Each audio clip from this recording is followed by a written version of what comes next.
Shalom, selamat pagi Bapak Ibu yang dikasihi oleh Tuhan. Kita bersyukur karena kasih Tuhan kita ada sampai saat ini. Dia Allah yang peduli, Dia Allah yang mengasihi kita, Dia Allah yang selalu mencurahkan berkat yang melimpah atas hidup kita. Saat ini mari kita siapkan hati kita untuk beribadah, memuji dan menyembah Tuhan, memuliakan dan mengagungkan namanya, sebab Dia adalah satu-satunya Allah yang layak terima pujian dan syukur umatnya. Kami bersyukur ya Tuhan, punya Tuhan yang tidak pernah tinggalkan kami. Kami bersyukur punya Tuhan yang tidak pernah membiarkan kami berjalan sendirian. Karena kami tahu ya Tuhan, besar anugerah-Mu, besar setia-Mu bagi hidup kami. Mari Bapak Ibu yang dikasihi oleh Tuhan, mari naikkan pujian untuk Tuhan. Sungguh besar setia-Mu Tuhan, nyata dalam hidup kami.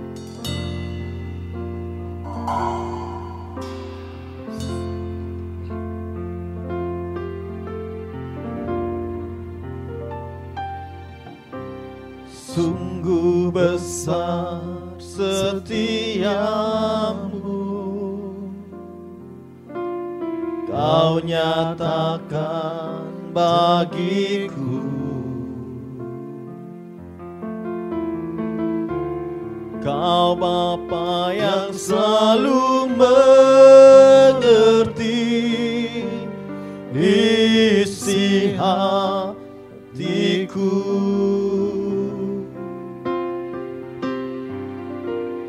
Kemuliaan-Mu Kau janjikan, aku tetap percaya. Ku percaya janji-Mu ajaib, terukir dalam kehidupanku.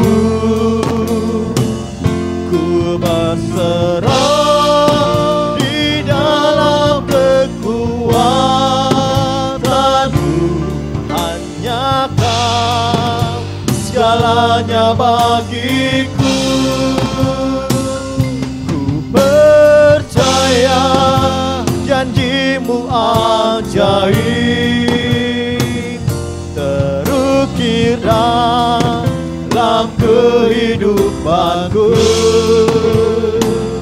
Ku berserah di dalam kekuatan-Mu. Ku percaya.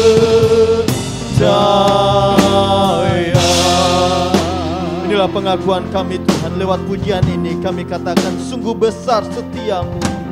Sungguh besar setia-Mu, Kau nyatakan bagiku. Kau nyatakan bagiku. Kau Bapa yang selalu mengerti isi hatiku.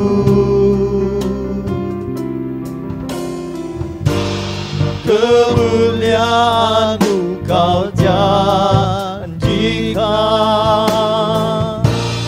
aku tetap percaya. Percaya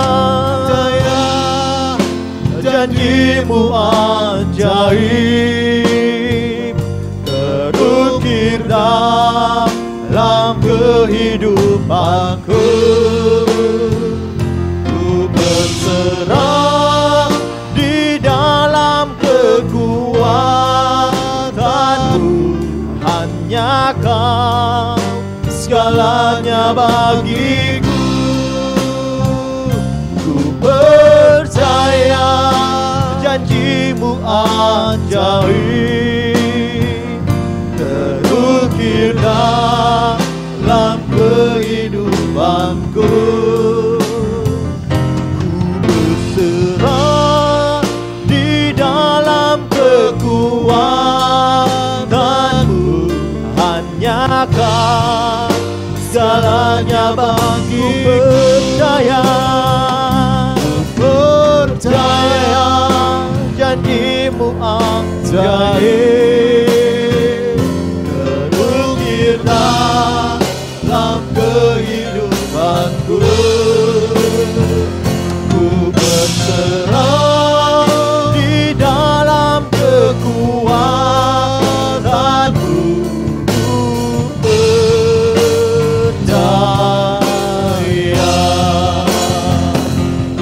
berserah di dalam kekuatanmu, ku percaya. Ku berserah di dalam kekuatanmu, ku percaya.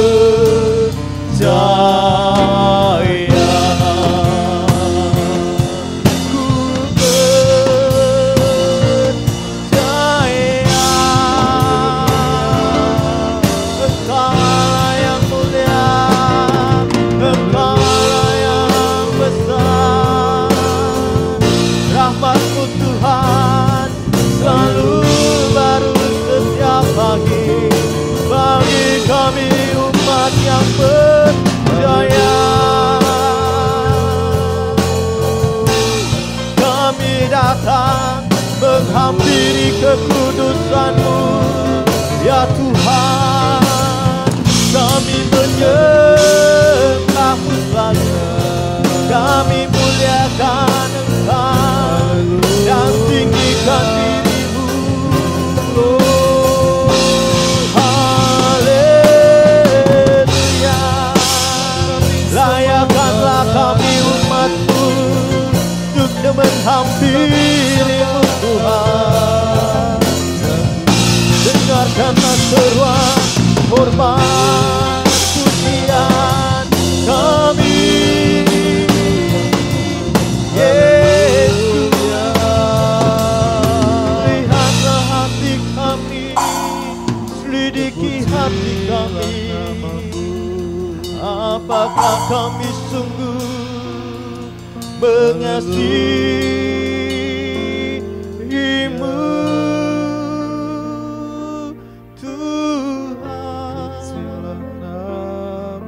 ya Yesusku? Kami mau katakan besar anugerah-Mu, besar setia-Mu yang Tuhan kerjakan bagi hidup kami. Allah yang mulia,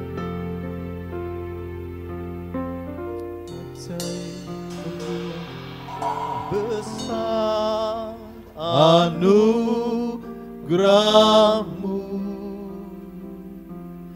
melimpah kasih-Mu, semakin hari semakin bertambah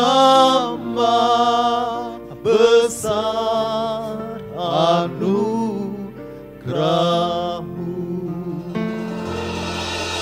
besar anugerah-Mu, berlimpah kasih-Mu,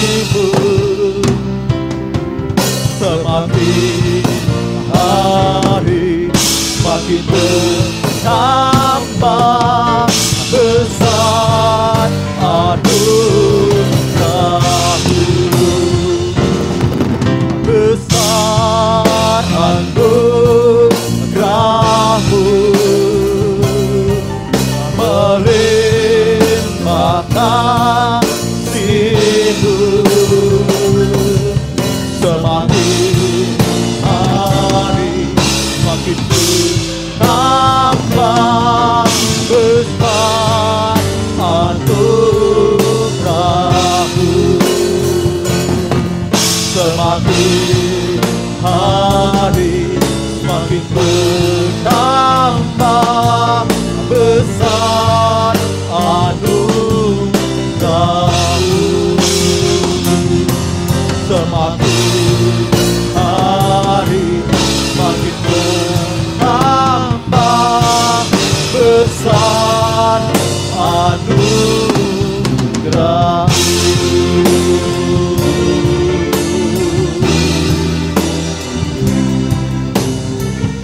Besar anugerah-Mu Tuhan, besar kasih setia-Mu.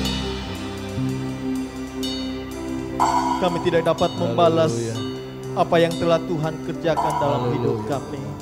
Kami tidak dapat membalas kebaikan Tuhan bagi kami.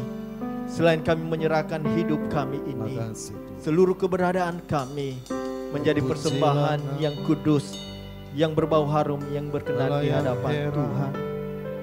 Saat ini ya Tuhan, kami rindu mendengarkan sabda firman Allah. Tuhan, kami mohon kepadamu, lawatilah setiap umat-Mu dimanapun mereka berada saat ini. Biarlah benih kebenaran firman yang Tuhan taburkan lewat hamba-Mu saat ini boleh mengambil tempat yang terbaik di dalam hati umat-Mu, sehingga hidup kami ya Tuhan menjadi hidup yang berkemenangan, hidup yang memberkati ya Tuhan, dan hidup yang berdampak bagi banyak orang. Mari Bapak Ibu yang dikasihi oleh Tuhan, mari kita siapkan hati kita untuk dengarkan sabda Allah pagi hari ini. Mari kita siapkan hati kita, naikkan pujian, bagaikan bejana di tangan penjunan yang siap membentuk seturut apa yang Dia mau.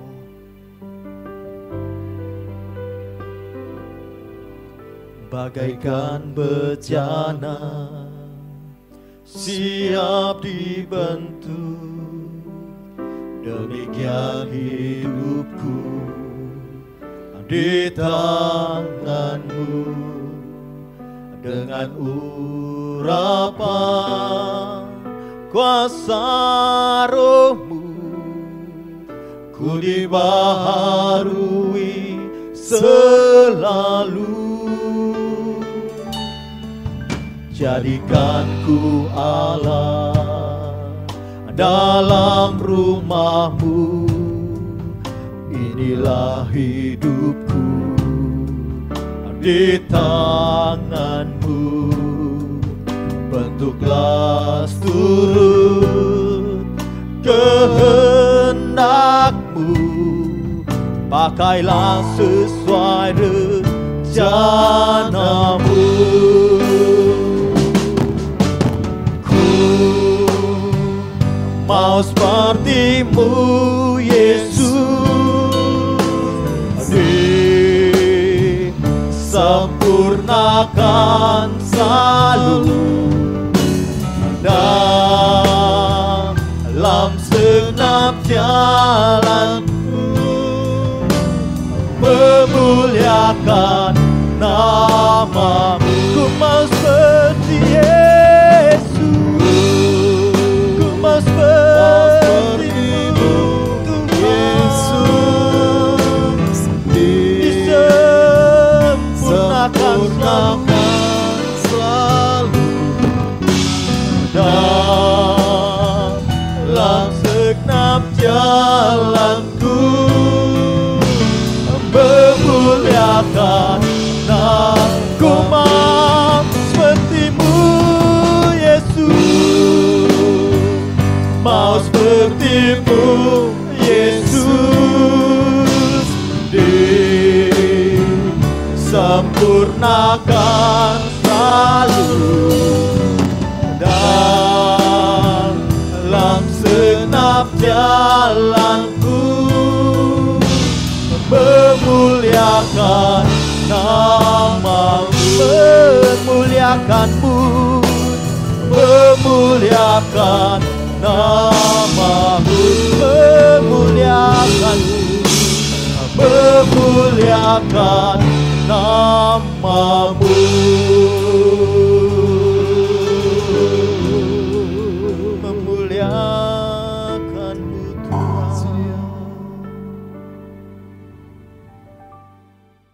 Shalom Bapak Ibu, hari ini kita akan kembali diisi oleh kebenaran firman Tuhan yang menjadi makanan bagi rohani kita. Mari sebelum kita dengar firman Tuhan, kita satu di dalam doa. Bapa Surgawi, terima kasih buat anugerah Tuhan, kesempatan yang Tuhan beri bagi kami untuk kami duduk diam seperti Maria yang sebelum melakukan segala aktivitasnya terlebih dahulu mengaktifkan rohaninya dengan mendengar firman Tuhan. Karena kami tahu apa yang kami kerjakan dengan dasar firman Tuhan, maka itu akan mendatangkan berkat, kekuatan, dan anugerah yang terbaik bagi setiap kami. Urapan-Mu turun atas kami, khusus bagi hamba-Mu yang penuh dengan kekurangan dan keterbatasan. Roh Allah yang hidup, yang tidak terbatas itu mencurahkan hikmat urapan, sehingga setiap kata dan kalimat yang diungkapkan bukan ide konsep manusia, pengamatan manusia atau buat kepentingan pribadi, tapi datang dari hati Allah, tertuang kepada hamba-Mu dan disampaikan kepada setiap kami, sehingga yang mendengar dan memberitakan sama-sama diberkati, sama-sama dikuatkan, sama-sama diteguhkan. Dalam nama Yesus Tuhan kami berdoa, kami bersyukur. Haleluya. Yang percaya katakan amin. Shalom Bapak Ibu, mari kita sama-sama hari ini membuka Alkitab kita di dalam Mazmur 106 ayat 12 sampai ayat ke-14. Tema kita hari ini adalah pentingnya stabilitas rohani. Pentingnya stabilitas rohani. Mazmur 106 ayat 12 sampai dengan 14. Kekuatan Allah beserta dengan kita untuk kita membaca, menyimak dan merenungkannya, sehingga firman yang singkat ini menjadi rema, artinya dia akan bersuara ketika kita membutuhkannya. Ayat 12 berkata demikian, ketika itu percayalah mereka kepada segala firman-Nya, mereka menyanyikan puji-pujian kepadanya, tetapi segera mereka melupakan perbuatan-perbuatannya dan tidak menantikan nasihat-Nya. Mereka dirangsang nafsu di padang gurun dan mencobai Allah di padang belantara. Bapak Ibu, kalau kita membaca ayat ini maka secara gamblang Alkitab menjelaskan bahwa untuk percaya mereka begitu sulit sekali, membutuhkan waktu yang cukup lama. Dan bukan hanya membutuhkan waktu yang cukup lama, tetapi juga mereka perlu melihat banyak tanda-tanda heran, mujizat daripada Tuhan. Kalau kita lihat latar belakang ya, perikop ini yaitu tentang kasih setia Allah di dalam ketegaran hati orang-orang Israel. Jadi kalau mereka perlu waktu yang lama untuk percaya dan perlu melihat banyak mujizat dari Allah, memang sesuai dengan hati mereka yang tegar, keras kepala kata Alkitab. Jadi mereka tidak mudah, tidak gampang untuk percaya sekalipun Allah sudah berbuat, sekalipun Allah sudah menolong, sekalipun Allah sudah menyatakan maksud dan rencananya dan berkatnya atas kehidupan mereka. 430 tahun kurang lebih mereka ada di Mesir dan mereka mengalami sejarah kehidupan yang cukup pahit karena ketegaran hati. Mereka harus dijajah oleh orang bangsa-bangsa Persia. Kemudian Persia dikalahkan oleh Babel. Babel dikalahkan oleh Yunani dan Yunani dikalahkan oleh Romawi. Sampai-sampai mereka harus kehilangan bahasa mereka sendiri ketika dijajah oleh bangsa Yunani. Sebab di situ terjadi Helenisme. Jadi ada pengyunanian atas setiap daerah jajahan di mana setiap daerah yang dijajah tidak boleh menggunakan bahasa asli, tetapi mereka harus mengikuti bahasa orang-orang Yunani. Dan ya tragis sekali mereka sampai tidak bisa berbahasa Yahudi. Karena hari-hari mereka harus menggunakan bahasa Yunani sehingga ada terjemahan Septuaginta. Yahudi ke Yunani. Jadi mereka memang keras kepala dan tegar tengkuk kata Alkitab Bapak Ibu. Dan Alkitab berkata ayat 12, ketika itu percayalah mereka kepada firman Allah dan mereka memuji Allah dan mereka menyembah Tuhan. Ini satu keadaan yang baik, satu kondisi yang baik tentunya. Mereka percaya kepada Tuhan, itu adalah berkat yang terbesar yang turun dalam hidup mereka. Tapi sayang Bapak Ibu ya, ayat 13 menjelaskan tetapi segera. Jadi nggak butuh waktu yang lama begitu ya. Mereka melupakan perbuatan-perbuatan Allah dan tidak menantikan nasihat Tuhan. Jadi percayanya butuh waktu lama, perlu melihat mujizat yang banyak, tapi begitu percaya, mereka begitu cepat melupakan perbuatan Allah. Hari ini percaya, besok tidak percaya. Hari ini mereka memuji, besok mereka lupa untuk memuji Tuhan. Hari ini mereka berdoa, besok mereka tidak berdoa. Artinya apa? Tidak ada stabilitas rohani, yang ada labilitas rohani menguasai kehidupan mereka. Sayang sekali ya Bapak Ibu ya. Sama seperti orang yang sudah menunggu bus lama ya, 2-3 jam. Ketika busnya datang, kita masuk ke dalam bus itu, yang seharusnya kita sampai ke tujuan, katakanlah ke Bandung atau ke Bogor, tapi setelah kita naik bus yang kita tunggu lama itu, dalam beberapa menit kita sudah berkata stop kepada supir, kemudian kita turun. Lalu kita tidak sampai ke tujuan yang kita hendak tuju. Inilah yang dilakukan oleh orang-orang Israel pada waktu itu. Mereka enggak mempertahankan percaya mereka kepada Tuhan. Mereka enggak mempertahankan apa yang mereka terima dari Tuhan. Sehingga karena tidak memiliki stabilitas rohani, membuat mereka mudah tergoda dan tidak punya prinsip iman.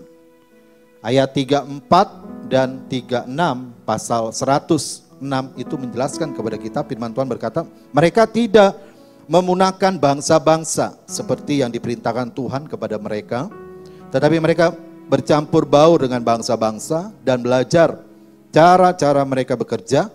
Dan ini yang ayat 36, mereka beribadah kepada berhala mereka yang menjadi perangkap bagi mereka. Jadi karena melupakan perbuatan Allah dan tidak mendengar nasihat Allah, maka ya, ketidakstabilan rohani mereka itu membuat mereka mudah tergoda dengan bangsa-bangsa di sekeliling mereka yang diperintahkan Tuhan sebenarnya harus memusnahkan mereka. Kenapa harus dimusnahkan? Supaya tidak ada campur baur, tidak ada sinkretisme, percampuran ya, iman mereka terhadap bangsa-bangsa asing. Karena Tuhan tahu kondisi mereka waktu dibebaskan, iman mereka belum mandiri, iman mereka belum punya fondasi yang kuat, belum punya dasar yang kuat. Maka salah satu cara yang dipakai oleh Allah dalam kewenangan dan kedaulatannya adalah memberikan perintah untuk memusnahkan bangsa-bangsa yang mereka jumpai dan mereka perangi, supaya mereka benar-benar menjadi murni umat pilihan Allah, bangsa yang kudus, imamat yang rajani. Di dalamnya ada imam-imam yang setia ya, memuji Tuhan, setia datang kepada Tuhan, setia berdoa dan menyembah Tuhan. Mereka ya beribadah kepada berhala-berhala, dan semua yang mereka lakukan karena terpengaruh dengan bangsa-bangsa asing, maka itu menjadi perangkap bagi mereka. Tentu Allah tidak ingin ya, di tengah-tengah ketidakstabilan yang terjadi saat ini karena wabah Covid ya, umat Tuhan juga diharapkan oleh Allah supaya memiliki stabilitas dalam kerohaniannya. Sekalipun dunia ini penuh dengan ketidakstabilan, baik budaya, sosial, ekonomi. Ya. Sosial dulu ada ya patah mengatakan bahwa bersatu kita kuat, bercerai kita runtuh. Maka budaya itu sekarang jadi berubah. Kalau kita bersatu justru ya dunia mengatakan kita runtuh. Karena memang dengan Covid kita nggak boleh banyak bersatu, tapi kita terpisah malah menjadi kuat. Ya. Ada sesuatu yang berubah, yang tidak stabil. Tapi Allah ingin Bapak Ibu yang diberkati oleh Tuhan bahwa kita sebagai anak-anak Tuhan yang di dalamnya ada Roh Kudus, ada firman Allah, kita mau tetap belajar memiliki stabilitas dalam kerohanian kita. Pilihan yang salah akan berakibat fatal bagi kondisi kerohanian kita. Seperti umat yang ada di padang gurun pada waktu itu, yang dirangsang oleh nafsu. Mazmur 106 ayat 14 kalau kita baca ayat ini mengatakan, mereka dirangsang nafsu di padang gurun dan mencobai Allah di padang belantara.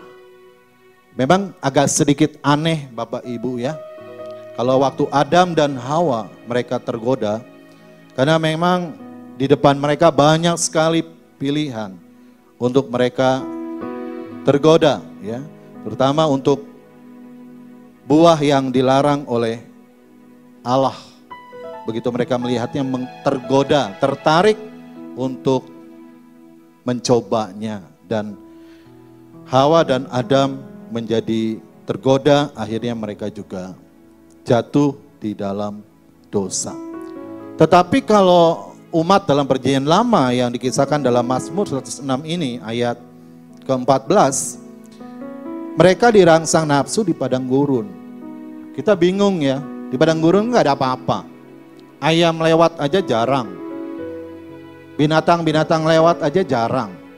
Apalagi katakanlah sesuatu yang dapat membuat hawa nafsu daripada umat Tuhan itu bangkit dan menguasai mereka. Di padang gurun kan cuma ada terik panas siang hari. Dingin yang begitu dingin sekali di malam hari. Yang mereka lihat adalah mungkin bukit-bukit batu yang besar, gunung-gunung, pasir yang tertiup angin dan kadang-kadang menjadi badai. Pasir yang besar di mana mereka harus menghindar semua itu. Jadi sebenarnya nggak ada hal yang membuat mereka dicobai untuk hawa nafsu mereka menjadi begitu kuat. Tapi Alkitab berkata bahwa mereka dirangsang nafsu di padang gurun. Jadi nafsu ini berarti bukan hanya apa yang mereka lihat, tapi apa yang mereka ingini. Mereka mulai memperbandingkan keadaan mereka di padang gurun dengan waktu keadaan mereka ada di Mesir. Mereka dipenuhi segala keinginan jasmani mereka. Mereka makan dengan makanan yang enak ya, dengan sesuatu yang mungkin mereka inginkan. Tetapi ketika mereka ada di padang gurun, maka semuanya itu tidak ada. Semuanya itu lenyap. Nah, pada waktu itulah Alkitab berkata mereka dirangsang oleh nafsu dan mulai berpikir ya. Di belakang mereka, hari lalu mereka mulai membayangkan ya. Mereka mulai bermimpi kalau di padang gurun ini ada makanan yang enak-enak seperti waktu di Mesir. Ada makanan-makanan yang istimewa seperti waktu di Mesir. Kadang-kadang mereka jadi menyamakan antara beriman dengan bermimpi. Ya, ini sangat berbahaya. Karena ada orang-orang percaya yang beriman, tapi kadang-kadang mereka bukan beriman tapi berhayal, bermimpi. Contoh yang sederhana, kadang-kadang orang mau naik pesawat, ya dia bangun pagi dan berkata, besok kita jangan pergi naik pesawat. Saya dikasih penglihatan mimpi sama Tuhan katanya. Pesawatnya tabrakan. Padahal itu bukan bagian daripada iman yang menghasilkan penglihatan. Kadang-kadang mulai berimajinasi, menghayal. Berarti udah dia di jalan gitu, pesawatnya tidak terjadi apa-apa. Demikian orang-orang Israel begitu ya, bermimpi mereka, berhayal. Sehingga nafsu mereka itu merangsang mereka untuk apa? Untuk menikmati apa yang pernah mereka nikmati di Mesir itu terjadi di padang gurun. Sehingga kerohanian mereka labil, ya, gak punya prinsip iman yang kuat. Nah, Bapak Ibu yang diberkati oleh Tuhan, sebenarnya waktu kita percaya, ya, waktu mereka percaya, umat dalam perjanjian lama itu diperhadapkan kepada dua pilihan, hidup di dalam daging atau di dalam roh. Tidak ada pilihan yang ketiga. Kalaupun kita memberikan pilihan yang ketiga, itu dibuat oleh kita sendiri. Tapi Alkitab hanya memberikan dua pilihan. Hidup di dalam daging atau hidup di dalam roh. Dan waktu mereka dirangsang oleh nafsu, maka sebenarnya hidup mereka sedang ada di dalam hidup di dalam daging. Galatia 5 ayat 19 kalau kita baca ayat ini Bapak Ibu ya. Galatia pasal 5 ayat 19 mengatakan demikian, bahwa perbuatan daging telah nyata, yaitu percabulan, kecemaran, hawa nafsu. Jadi waktu umat dirangsang hawa nafsu, mereka memilih untuk hidup di dalam daging. Dan waktu mereka hidup di dalam daging, ya, di dalam keinginan daging, maka jauh sekali dari stabilitas rohani terjadi dalam kehidupan mereka. Sama seperti Adam dan Hawa yang tadi saya katakan, bahwa mereka juga salah mengambil pilihan karena keinginan daging yang membuat mereka tertarik pada buah yang dilarang oleh Allah. Padahal Allah menyediakan pilihan-pilihan yang cukup banyak dan amat banyak bagi mereka. Tetapi mereka pada waktu itu juga sama mungkin ya, seperti umat Israel yang ada di padang gurun, dirangsang oleh keinginan untuk menikmati buah yang dilarang oleh Allah. Sehingga mereka jatuh dalam dosa dan membuat kerohanian mereka menjadi cemar. Kerohanian mereka enggak stabil. Mereka berjalan di dalam kerohanian yang labilitas. Bapak Ibu, kalau kita melihat kisah tentang Yesus dicobai di padang gurun, yang waktu itu ditawan oleh roh, dituntun oleh roh, maka kita mendapati dengan jelas bahwa nampak sekali ya, stabilitas rohani itu ada di dalam diri Yesus. Ketika ditawan oleh roh di padang gurun, ketika dituntun, dibawa oleh roh, rohnya itu besar berarti roh Allah. Dan waktu Yesus doa puasa di padang gurun, Alkitab berkata Yesus dicobai oleh iblis. Iblis menghampiri Tuhan saat di mana fisik Tuhan menjadi lemah dan kecenderungan untuk tidak stabil itu bisa terjadi dalam diri Tuhan, dalam diri Yesus sebagai manusia pada waktu itu. Tapi kalau kita membaca Matius 4 ayat 1 sampai 11, maka kita mendapati dari awal sampai akhir, dari godaan pertama sampai godaan yang ketiga, maka kita mendapati satu sikap, satu keadaan rohani yang stabil di dalam diri Yesus. Waktu iblis berkata, ubahlah batu menjadi roti. Ini godaan yang menarik tentu ya. Kalau batu menjadi roti, tentu batu yang tidak berguna menjadi roti.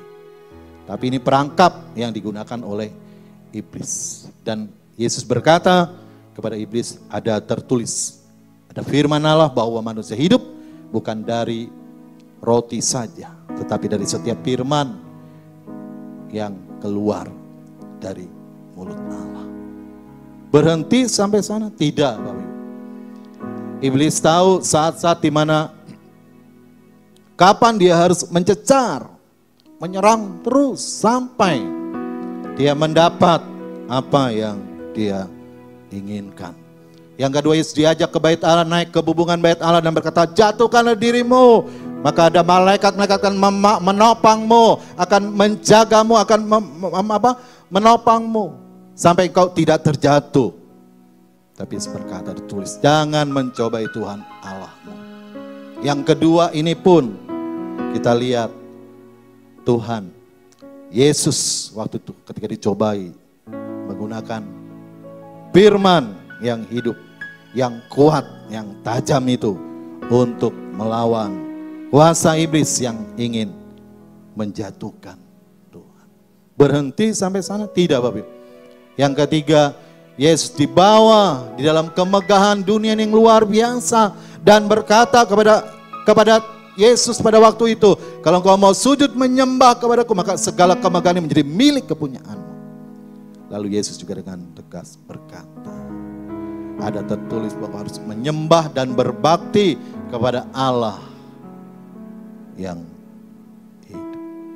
Dan pada waktu itu, Bapak Ibu, iblis pergi dan malaikat Tuhan melayani Tuhan. Pertanyaan kita adalah, jika Tuhan gak stabil rohani ini, Yesus gak stabil dalam tanda kutip, bukan dalam arti semua, kemungkinan besar ya Tuhan bisa tertarik untuk godaan yang kedua dan ketiga. Tapi Tuhan gak tertarik. Tuhan tetap menggunakan firman sampai iblis itu lari meninggalkan Tuhan. Tidak ada pilihan lain Bapak Ibu. Kalau rohani kita ingin mengalami stabil, maka kita sebagai orang percaya harus mau belajar hidup dalam tuntunan roh. Galatia 5 ayat 16 mengatakan, maksudku ialah hiduplah oleh roh, maka kamu tidak akan menuruti keinginan daging. Jadi sebenarnya mudah ya, tidak begitu sulit. Stabilitas rohani itu akan terjadi ketika kita hidup di dalam tuntunan roh. Waktu kita hidup dalam tuntunan roh, maka kita tidak akan menuruti keinginan daging. Itu pasti. Waktu kita fokus kepada tuntunan roh, maka keinginan daging sekalipun mengejar, maka dia akan tertinggal. Sekalipun dia bersuara, maka tidak terdengar. Sekalipun dia menggoda, maka kita tidak akan tergoda. Kenapa? Karena fokus orang percaya adalah pada tuntunan roh. Hiduplah oleh roh Allah, oleh Roh Kudus, maka kamu tidak akan menuruti keinginan daging. Tentu di tengah-tengah kondisi yang tidak stabil menjadi sebuah tantangan bagi kita, orang yang percaya, untuk mau tetap hidup di dalam tuntunan Roh Kudus. Supaya apa? Supaya kerohanian Bapak Ibu dan saya tetap stabil, tetap terjaga, tetap baik, tetap hidup, tetap tumbuh di hadapan Tuhan. Karena waktu kita memiliki stabilitas rohani Bapak Ibu, itu penting banget ya. Itu berkat bagi kita. Stabilitas rohani akan melahirkan buah roh. Buah roh. Makanya dikatakan kita harus tetap dalam tuntunan roh. Tetap ada di dalam roh. Kata tetap itu menunjukkan kita harus stabil, memiliki stabilitas. Baru kita akan melahirkan buah roh. Kalau enggak stabil, ya, perikop Galatia 5 ini ayat 16-26, hidup menurut daging atau roh. Besok kita menurut roh, besok daging, roh, daging, maka enggak ada stabilitas, maka buah roh tidak akan tumbuh. Buah roh ini ada di dalam. Buah roh ini bukan semata-mata bukan untuk orang lain yang dapat melihatnya, tapi kita. Buah roh itu sangat penting. Kalau saya membaca buah roh Galatia 5 ayat 22 sampai 24, demikian bunyi firman Tuhan. Tetapi buah roh ialah kasih, sukacita, damai sejahtera, kesabaran, kemurahan, kebaikan, kesetiaan, kelemah lembutan, penguasaan diri. Tidak ada hukum yang menentang hal-hal itu. Kalau Bapak Ibu baca ayat-ayat ini, maka kita lihat buah roh itu sangat membantu. Dia menjadi guru yang memperbaiki kondisi dalam kita. Ada orang-orang yang udah gak bisa disentuh dengan nasihat segala macam, dengan yang ada di sekelilingnya. Siapa yang mengajar orang itu? Kalau dia orang percaya dan dia memiliki stabilitas rohani, dia akan melahirkan buah roh, maka buah roh itulah yang menjadi guru atas hidupnya, atas pribadinya. Waktu dalam keseharian, waktu dalam pekerjaan, waktu dalam pelayanan, buah roh itulah yang mengajar dirinya. Melalui Roh Kudus yang mengingatkan hari lepas hari. Tanpa buah roh maka kita mungkin keadaannya nanti bisa seperti orang Israel yang ada di padang gurun tadi, ya, menyimpang, tertarik untuk hidup menurut daging. Tapi waktu kita ada di dalam Dia, ada dalam tuntunan roh, buah roh bertumbuh, lahir, ya, ada di dalam kita, Dia mengajari banyak hal, ya. Apa yang enggak kita terima mungkin dari manusia, ya, kita terima dari Tuhan melalui buah roh yang tumbuh di dalam kerohanian kita. Ini luar biasa ya Bapak Ibu ya. Kalau kita bahas satu lepas satu tentu ini waktu nggak cukup. Tapi sangat memberkati kita sekali. Jadi orang yang punya buah roh itu diawali dengan stabilitas dulu. Jadi buah roh itu nggak tiba-tiba ada. Beda ketika Paulus berkata kejarlah karunia. Beda ya. Mengejar dengan hidup dalam tuntunan roh itu beda. Jadi buah roh itu dibayar dengan harga di mana kita berdiam bersama dengan Tuhan hari lepas hari dengan satu tujuan dan maksud nama Tuhan dimuliakan. Dan waktu itu terjadi maka stabilitas akan ada bersama dengan kita, rohani kita. Buah roh itu membantu banyak sekali kehidupan kita. Banyak sekali. Kalau Bapak Ibu baca ya, kasih, sukacita, damai, kesabaran, kemurahan, kebaikan, kesetiaan, kelemah lembutan, penguasaan diri. Wah, banyak sekali ya yang sangat membantu kita, kerohanian kita. Ya, dia kasih itu bisa berbicara banyak hal dalam hidup kita. Kesetiaan itu bisa berbicara banyak hal dalam hidup kita. Sukacita bisa berbicara banyak hal tentang kita. Damai sejahtera bisa berbicara banyak hal tentang hidup kita. Kesabaran bisa berbicara banyak hal tentang kehidupan kita. Kemurahan, kebaikan, kesetiaan, kelemah lembutan, penguasaan diri bisa berbicara banyak hal tentang kerohanian kita. Dan itu sangat amat memberkati kita.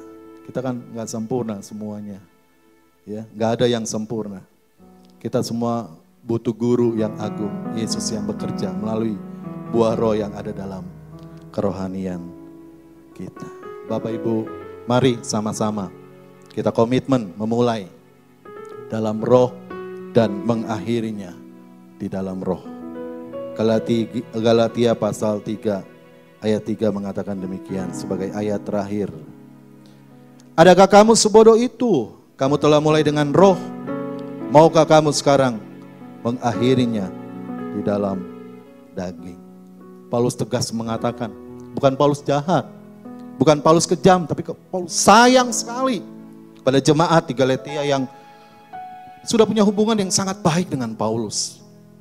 Paulus berkata mungkin mata kamu saya bisa dicungkil untuk diberikan kepada Paulus. Tapi untuk satu hal ini, Paulus tidak mau berdiam. Paulus berkata dengan tegas, ya, apakah kamu mau memulai dengan roh dan mengakhirinya dalam daging? Paulus ingin berkata kepada jemaat di Galatia, bahwa apa yang sudah Tuhan buat itu sangat mulia dan hanya satu kali dan jangan disia-siakan. Tuhan mengerjakan dengan begitu rupa dalam pengorbanan yang luar biasa. Dan Paulus mengingatkan jemaat di Galatia supaya ketika mereka memulainya dalam roh, apapun tantangannya, apapun pergumulannya, kita harus mengakhirinya di dalam roh. Stabilitas membawa kita kepada janji-janji Tuhan yang nyata. Amin. Tuhan memberkati. Mari kita sama-sama angkat pujian. Roh Allah yang hidup penuhiku. Terima kasih Tuhan buat firman yang sederhana. Kau memberikan paparan, penjabaran yang lebih jelas bagi kami, agar kami dapat menangkap isi pesan ilahi yang Tuhan sampaikan, dan menjadi tongkat dan gada yang menuntun, yang membimbing kami, menjadi terang yang memberkati kami. Haleluya. Roh Allah yang hidup Tuhan. Syukur Tuhan. Amin.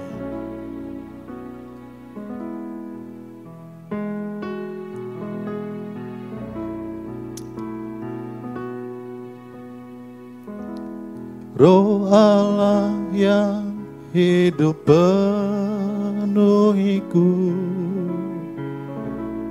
Roh Allah yang hidup pulihkanku. Turunlah urapan ke atasku, membangkitkan kuasa-Mu. Roh Allah yang hidup penuhiku. Roh Allah yang hidup pulihkanku. Turunlah urapan ke atasku,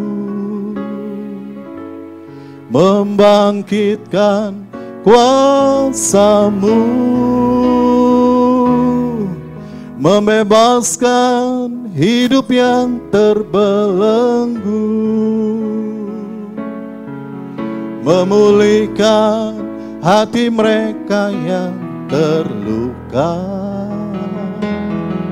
serta mencelikkan mata yang buta.